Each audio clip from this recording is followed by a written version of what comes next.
Welcome to the Conversations podcast hosted by yours truly, Dr. Allison. If you're all about comfort zones and sticking to the status quo, this is not your show.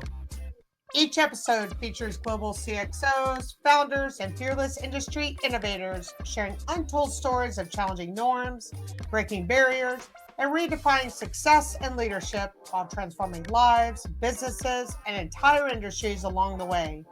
These exceptional quote-unquote human beings share in a candid, unfiltered conversation of how adversity became an advantage, how doubt fueled drive, and how the unconventional path led to an unshakable sense of purpose. One unique part of every episode is my brainchild experience of the UNword effect, where guests choose 3 words beginning with UN that hold deep, personal, professional, and leadership significance. These words aren't just a creative twist, they offer a lens into the evolution of a leader. Hey there! Thanks for joining us on the Conversations podcast. I'm Dr. Allison, and I'm excited to share what's coming up today. How many of you have thought about where your battery materials come from? Or how sustainable they actually are? What role do you think innovation should play in solving our energy challenges? Virginia Klausmeier is a visionary founder and CEO of Silvatex Inc., a climate tech company pioneering cleaner, smarter battery and manufacturing solutions since 2012. She embodies what it means to be both unreasonable in ambition and unaccepting of the status quo, especially when it comes to the urgent challenges of climate change and clean energy. Under Virginia's leadership, Silvatex has raised significant venture capital, formed key industry partnerships, and built strong market credibility. With recognition in over 60 international publications, the company continues to lead in the energy transition space. In 2024, she was named Woman of the Year in Energy and honored as a tech pioneer by the World Economic Forum. Fueled by the conviction that today's unacceptable challenges demand tomorrow's unreasonable leadership, Virginia is unblocking barriers and redefining the future of energy. When the world says slow down, she powers up. She's not here to predict the future of energy. She's here to build it. Welcome back to another episode of Conversations. I'm your host, Dr. Allison Schmidt, and today I'm so excited to invite Virginia Klausmeier to have an unconventional conversation. Virginia, thank you so much for joining. Thanks for having me.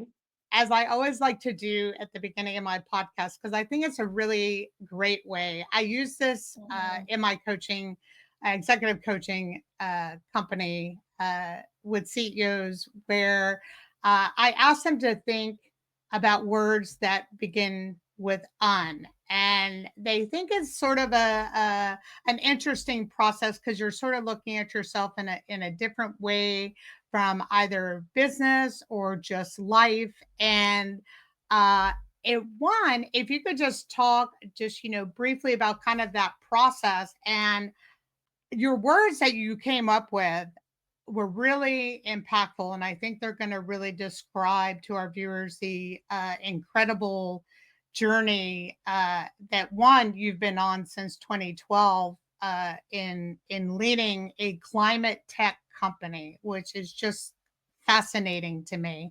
But if you wouldn't mind sharing a bit about that process that you went through and what it was like when I asked you to think of words that begin with "un." Well, one, I'm not a word person, so I'd say of my strengths, that is low. But I think what resonated immediately is I have had the good fortune to participate in this fellowship program that is called Unreasonable. And one of the things that really resonated with me within that word, and why it was one of the first ones that came to my mind, is that the sheer fact to think you can change the world is pretty unreasonable. Just generally, when you think about the scope of, an individual's impact. So, I don't want to go into a level of like what is wrong about me that makes me think that that is possible. But I do recognize that the way that I see the world and how I want it to change is just generally not very reasonable. It's unreasonable, right? And along with that, it is also a general stand up for, what are the key things that I believe in, and trying to have more congruency in my life of making sure that the things that I firmly believe I'm adhering to, and it kind of compounds on each other, and I think drives strong positive momentum for me to then really create those systems of change. But at the foundation is just the sheer thought that um, I do think that I and my team and everyone that we can create change, and that's pretty unreasonable. And on top of that, we need to be really unapologetic going after what Yes. we're what we're trying to change, and um, really see the world in a and create the world that, or help to create the world that is going to be much more sustainable and holistically positive for a broader range of people. Virginia, let me ask you this question because I'll already off the bat with what you just said in describing unreasonable and then wanting to make change, and the type of change could also be unreasonable. How do you deal with that sort of dichotomy as a leader, and what keeps you motivated to keep doing what you're doing? Yeah, I mean, I think good question. So I would say a part of it really has come from thinking about macro trends in this planet. You could say in the economy, right? When you look at the energy systems, like the energy transition is under the largest change or transition that we'll see in our lifetime, hands down. And that is that's just a moment in time, right? We're at this amazing point in time where clean energy solutions have scaled enough and gotten the economics low enough to have a version of scale that's going to keep on being bigger than any type of policy change, right? Like it's Yes. the Yes. the sun, like capturing the sun's energy and wind energy is cheaper than extracting you know oil and coal, right? So these are just basic business elements. But there is, there you can sway how fast change happens with incentivization in any part of that category. You can change some of the sort of the economics as well.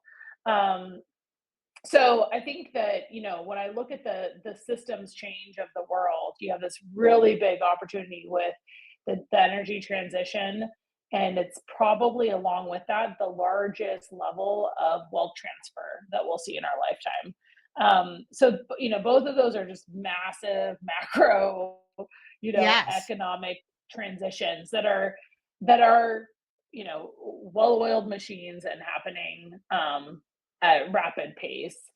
So why do I think that there can be, I can create the change? I think, the piece that I approached entrepreneurship and thinking about solutions was saying, okay, there's already these systems where people make a lot of money. If we're making one component in this system better, faster, cheaper, we're going to make more people money, and that's going to help the overall system. So first it was just aligning my, my work's effort on systems that I wanted to be aligned with, right? So where are we moving the puck? Is it going in the Yes. way, am I helping move the puck in the direction that I want it to move in? Great. So that level of alignment was really, um, I think is really powerful. And then two is just creating an approach, product approach, scale up approach that is viable across all the markets and is just completely on the other side of the word reasonable, right? So Yeah. using, reasonable business tendencies that you would be silly to not kind of adopt or move in that direction. And in a way of not good branding, I say tricking people into making the right decision. It's just really just not marketing the green or the sustainability or that piece, and just purely do the economic spec out, will people make more money?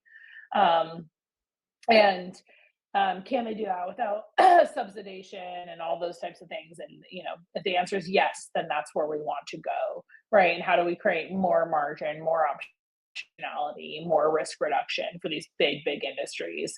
So, you know, long story short, I think that there's massive movements of change that we're just on the cusp of. It's pretty exciting. When you look back to 2020 at the beginning of COVID, the energy transition wasn't really fully here. It was priming Hmm. up, and then it really accelerated.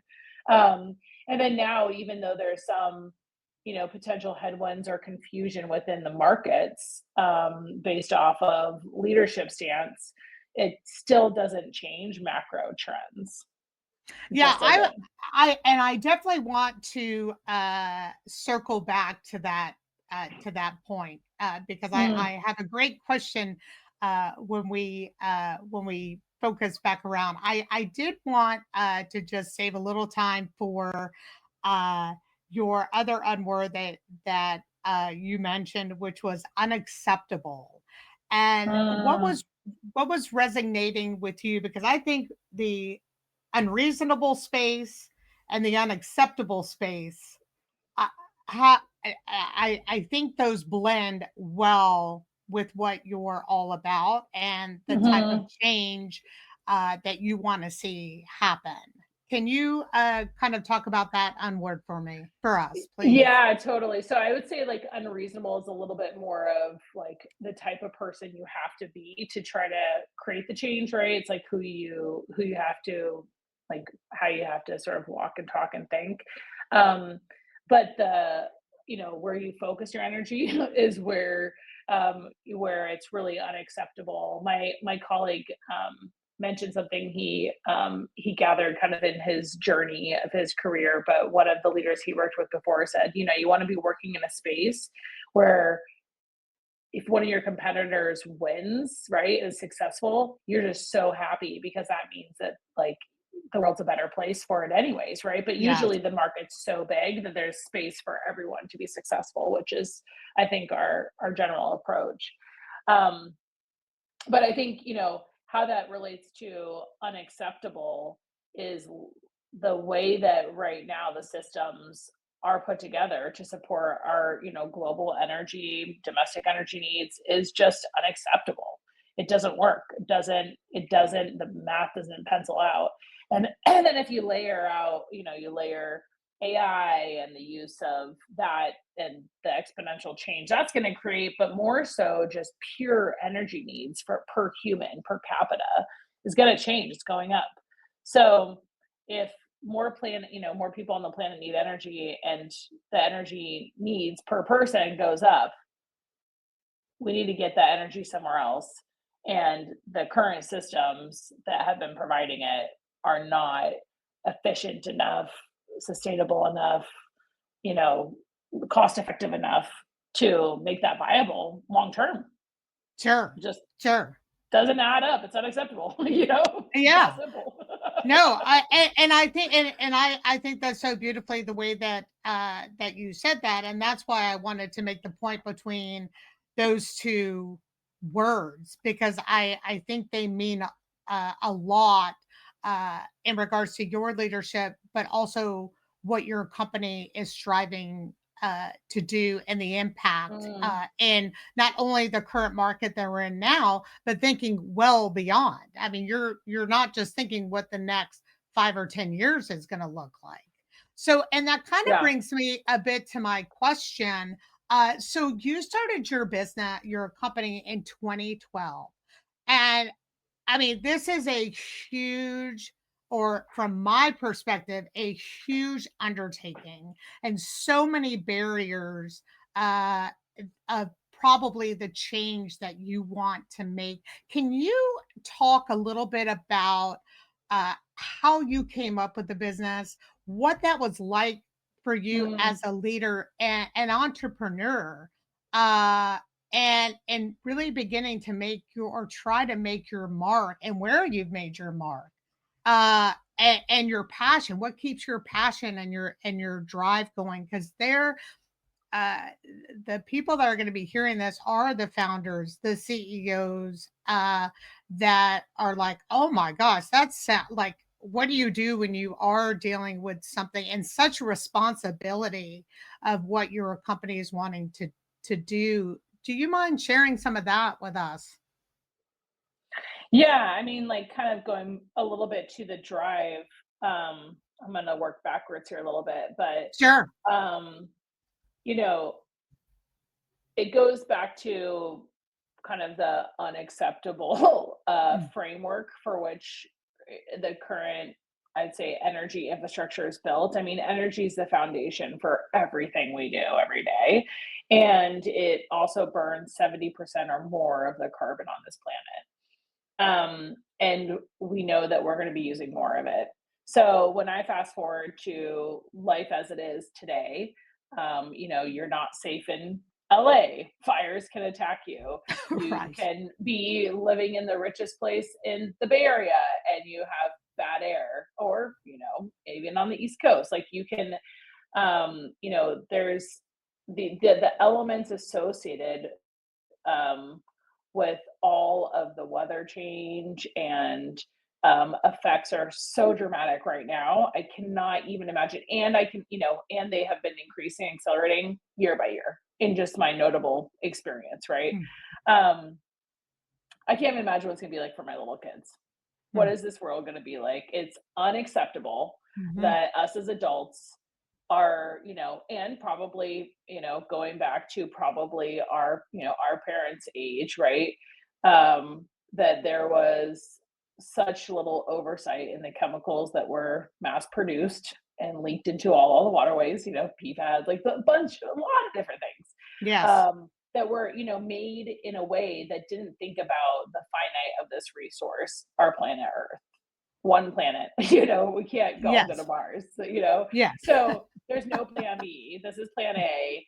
And I think that the piece that is really um motivating and driving to me is I just, and especially as like a leader, right? None of this stuff is easy, but on my worst of days when I feel so weak and burnt out and torn down, I just think about one of my sons saying, I fast forward a couple of years from now or 10 years and they're like, Mom, the air is so bad, or why can't we do this? Or how come it's like this now? And, we're like, well, we tried, but it was just too hard. And it's like, why didn't you try harder? Why Yeah. didn't you try harder? And like, and that's mildly what haunts me, motivates me, however you want to call it. Like, but it Yes. is, this vision of, and it's the truth, right? Like, I, and that's what keeps me going, even in the worst of the worst. Is like, where is the threshold for when you give up or stop trying to do something that is by far and large the right thing to do, right? To the right fight to fight. I think the answer is never. So, like I think that's like that's something that is just very present in my life. Is you have to be fighting for change, and the other side of it is like what motivated. I think what I started to realize, and this was I remember kind of this started in probably like grad school or maybe earlier than that, but I remember really consciously like people would say, "Oh, they do this or they're going to do that," or there's this like the powers of the they. Who's the they that are Yeah. controlling these strings, right? And and I remember kind of testing this like where it was like in grad school somebody I got this position to teach and I wanted this other position and it was like, oh well, I didn't get the one I wanted. It's like, well, they chose what I got, and I was like, well, why did they make that choice? It was a poor choice. I'm much better at this other one. I'm gonna do a much better job. I want to do that other one. let me go see if I can change the process. And so I remember, like, I went in, talked to everyone. I was like, why'd you make that decision? Like, just curious. I'm sure I wasn't this eloquent, but this is how I remember it in my reframe brain. And and I I worked think you and backwards. I have a lot in common about that, because I was always a very questioning type individual. Like, well, that's interesting, but why are we doing it that way? And so, wouldn't it be a Totally, lot better yeah. if we did this? So I was always a very inquisitive and questioning child. Completely, and that was, I think for me, it was just like, then I had a little bit of success, I had a win, I changed the system in that Yeah, situation, and I was like, "Oh, they didn't actually know what they were thinking, they didn't actually have good reason." And I think, the more that I've gotten up to a more senior level of just in these conversations, there's always this thought that the bigger power really understands all the dynamics and is making the best choices. But the sheer fact is just too much information. And that's sure. not usually the truth, right? So that's where entrepreneurship is pretty exciting, is that you do have the ability to kind of go and run like a skunk works operation in Yes. parallel, disrupt a whole system, and Yes. then be able to create a lot of value, right? But you usually have to get far enough to disrupt that system or show that you're disrupting enough that it pushes the system into that place. So I yeah, but I think personally it was having a little bit of that experience, and now if I've continued to get more senior in my roles and exposure, I am recognizing that the foundation for kind of the leadership piece is very fragile. That all has limitations, and and if those limitations are putting, not doing things to the best extent for our planet, then that's where people have to be stepping in. It's Yeah. unacceptable. I absolutely agree with you on that. Do you mind sharing a bit before we kind of dive a little bit deeper on what Silvatech does, to give some Mhm. context for our listeners and viewers? I think that would sort of kind of give some context as we sort of move along. Yeah, yeah. So really high level, Silvatex, um, what we do is we make the plus sign of the battery in the most cost effective, lowest carbon way possible, in any region on this planet. What we've done is, you could say, why do you focus on that? Well, the plus sign, or the cathode material, makes up 50 to 60% of the cost of the battery pack. So it actually, if you want to influence the cost of electrification or energy storage, renewables, etc., to go down and become more widespread, then you affect. We can make the materials that are the largest part in the battery in a lower cost way, and so that ultimately changes the system, right? We also allow for an advantage to make them more cost effectively in, like, domestically in North America, or you could probably optimize the supply chains in other regions as well, because we just have a more flexible manufacturing process.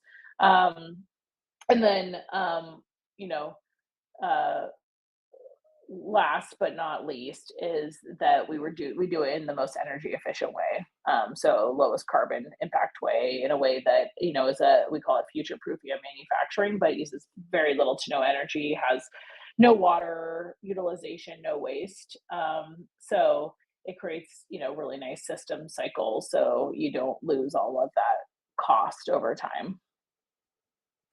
Yeah, I thank you very much for sharing that. You're in such a fascinating industry, and I for me it seems like there's such a to me a lot of it is no brainer, but to other people, and you mentioned something earlier when we were talking about cost.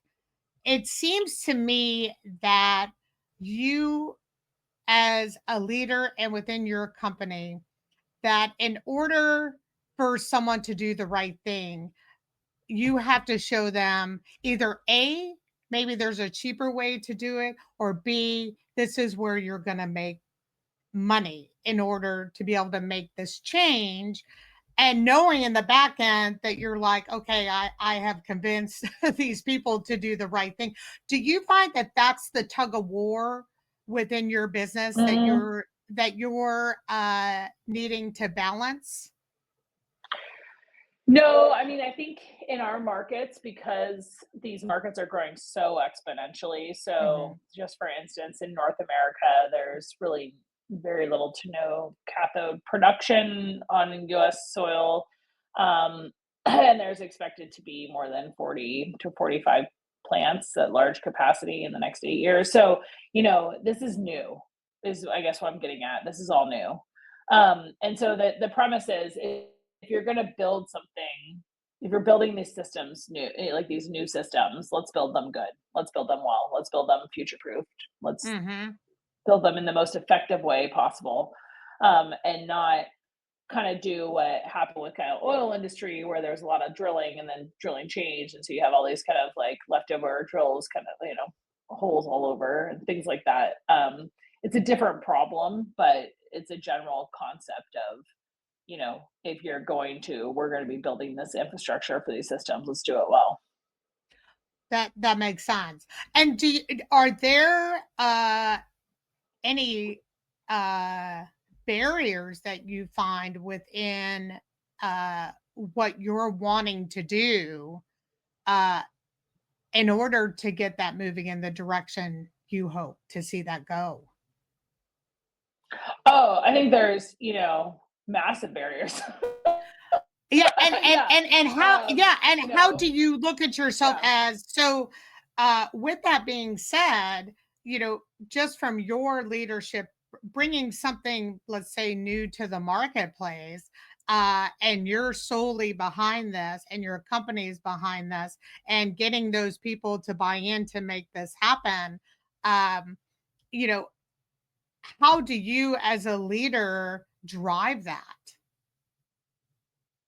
I mean, it has to be, so one, the opportunity has to be so large where if you create the change in it as such huge ripples of effects, right? It Mhm. changes the way industry operates, the way that economics can work. So, I mean, for for us, I mean, you have to be able to show the innovation. Like we're making a component, but we're making a known component, a known material into the Mhm. marketplace. And we can make that better, faster, cheaper. And so we have to be able to prove that out at a high enough volume and work within, testing all the other components. So there's a lot of like technical, general complexities. We're now at the phase where all problems we run into, there's process engineering solutions for. It's just a matter of time and money, so it's not unsolvable science, right? We've cracked enough of the code to figure that part out, and now it's a scaling. It's actually like a scaling complexity. So where are we going to scale? How big are we going to scale? How are we going to Mhm. just working through all of these elements. And then you have just the spaces dynamic. So there's a lot of players that are new to the space, a lot of players that have been in the space for a long time. So just really trying to understand how to get into those collaborations is absolutely necessary, right? Mhm. And then, last but by far not least is um, actually having resources. So being able to have enough bandwidth within your support networks and to finance the venture to that point or each kind of key point, right? So there's a lot of elements that need to go right, and you need to stack, and you need to pay really close to the strategy. Yeah, I would absolutely agree with you on that point as well. You mentioned something I thought was really interesting, where you were like getting into those types of collaborations, and you know, you are a woman CEO, and have you found and especially in this industry, has there been any challenges for you in particular in uh, getting into those collaborations? Uh, and if so, has there sort of been a story that you could share where it has been a challenge, but this is sort of how you overcame that challenge? Hmm. Um, Good question. And it's hard for me to answer because I don't know any other experience, right? Besides my own. So I don't have like a good A/B Or test. or do you just ignore You that? know, Like, well, they didn't let me in, so forget. I'm yeah, still I gonna mean, get in. I think it's just, it's just more about an approach. I mean, the thing that's interesting of like large incumbent, like companies, like I've worked in large companies before, Yeah. and large companies are not that efficient and people change, so these are moving, they're, I don't want to say like moving targets. There's always an in, it's just about your approach and changing your approach and getting into it a different way. So, um, Well, like I definitely I think don't, that's a great yeah. way to say that, Virginia. Because you know, I interviewed a CEO, and she was relaying a story that was really interesting, and so she was looking to get funding, and so she sort of wasn't going to take no for an answer, and so she kind of made a scene in order to get their attention, and so she was really determined to be able to get this funding, and so I mentioned to her that was a very unconventional way. So I think in a way you sort of, Interesting. yeah, and answered the question of, you know, maybe you haven't noticed it because if someone did say no to you, you were already thinking of the next strategy to Get in there. get in another door. Yeah, I mean, I think it goes back to like, for better or for worse, like the unreasonable piece, right? Like, I'm Yeah. sorry, no, not an option. Thank you very much. I'll try the other way, you know? And it just like, yeah, it definitely doesn't. I mean, of course, like I'm human, it phases me, right? Yeah. But the other side of the coin is like if we were doing something that was really simple that everyone could do, then it wouldn't be hard and we wouldn't have, the edge that we have. So, um, by nature of the challenge, there is going to be lots and lots and lots of hurdles throughout it, and it is really cool to have been, I'd say, playing the game for long enough to really understand that there's always a way. Yeah, and that's why I wanted to sort of circle back around. That's probably why my question stunned you, because you're probably like, I never even paid attention if someone said no to me, or But I do like strategic approaches where I have a diverse team, right? yeah. So I'm not going to only have like a team of women. I'm not going to only have, just they're like I have a broader range of diversity so that it helps increase the odds of our ability to have success with a broader range of approaches and people. And so I think all those things are strategic approaches to trying to increase your luck. Are you able to possibly share a story when you're talking about strategic? And do you by chance have a story that you might be able to share where there was a path that you were going down, and it was a path that you thought was a good one, uh, but then it was time to regroup and shift? Because, and I asked that question because it seems to be a topic in other CEOs that I've talked to, where some are seeking funding, and in fact, I recently had a conversation with a CEO that I can absolutely relate to, where they realized they were knocking on the wrong doors. And in order to get what they wanted, they needed to take a step back and reevaluate the direction that they were going. And they were very happy that they did. And because it redirected them into a whole nother space that if they didn't do that, they wouldn't be on the type of trajectory that their company is at today, for example. Yeah, I mean, so an example that immediately percolated is like our big pivot. So when I started the Mm. company in 2012, back history was it was from initial work my late father had done in alternative fuels approach. Mm. And I gave myself 2 years to focus on getting funding and getting to a path for prototyping and commercial traction and then financing. So we got our first sort of seed round. Now it's changed, but that would have been kind of like a pre-A, but it was, or sorry, pre-seed, but we did initial funding on that, and it was all for the fuels program. Wow. And then, fast forward to 2017. Generally I realized, okay, these markets are big, they are growing, but very small amount. So the diesel market's growing 3 to 5% annually, year after year, not a huge amount of growth. They're getting more regulated, but again, not too much. So it's not really giving the market that you need to have it be frothy for innovation to come in and create huge amounts of value. So people just generally don't want to change, right, in these big Sure. markets. Yep.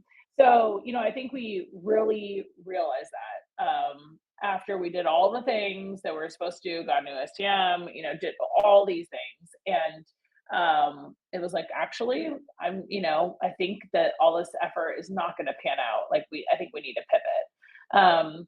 So we took all the learnings that we had from the technology and science, and we kind of opened the scope, looked at a bunch of different applications, and then very much narrowed down on, okay, well, how do we cross section big market impact with having making a viable, like a high value solution to a growing market. What markets are growing significantly? So a big one that was on the roadmap was, well, if lithium ion batteries, if the energy storage or energy transition is going to happen, batteries are going to be the foundation of that. The volumes of material that you need for those batteries can be exponential.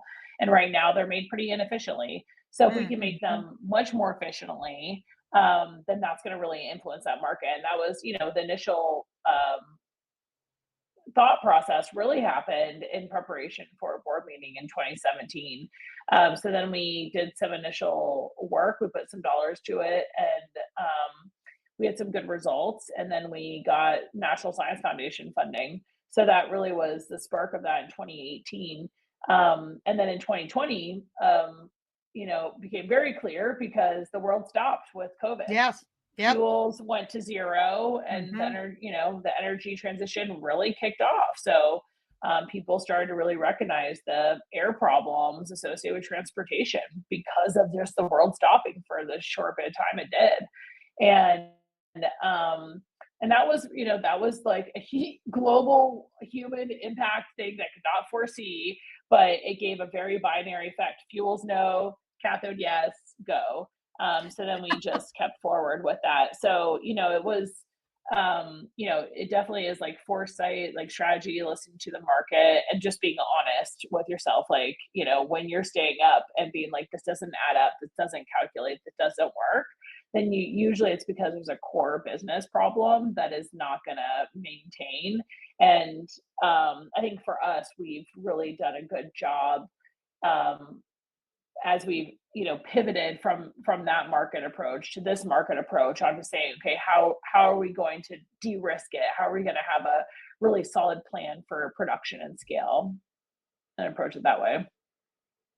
Yeah, I really appreciate you going into that because I think and yours is at such a great scale where I would and so much goes into um went into your batteries that you have to really decide, wait a minute, do we need to make this shift and when we need to make this shift? Because that could be a costly decision.